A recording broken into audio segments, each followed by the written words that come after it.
ပြောမယ်အချိန်ဖြစ်တဲ့အတွက်ဒီတရားကိုတည်တည်ချာချာ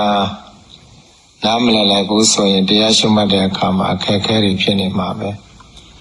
ဒါကြောင့်နေ့စဉ်နဲ့တိုင်း9 နာရီနဲ့10 နာရီကိုတရားရှုမှတ်နည်းပွားများပုံပွားများနည်းများကိုသင်ပေးမှာဖြစ်ပါတယ်တည်တည်ချာချာကြရုပ်တစိုက်နားထောင်ကြ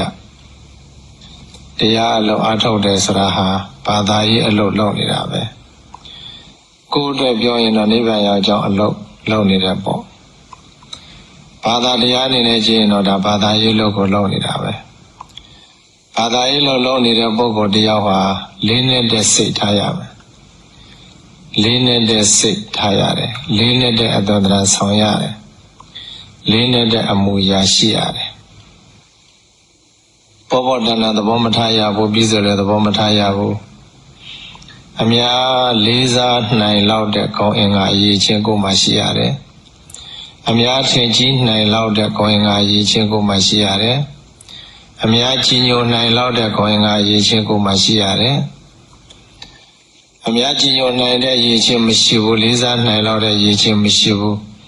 အထင်ကြီးလောက်တဲ့ရည်ချင်းမရှိဘူးဆိုရင်မိမိရဲ့လှုပ်ဆောင်ချက်ဟာမိမိကိုယ်ကိုယ်စိတ်ကတဲ့ဘာသာအတွက်ပါထိခိုက်နိုင်စရာရှိပါတယ်ဒါကြောင့်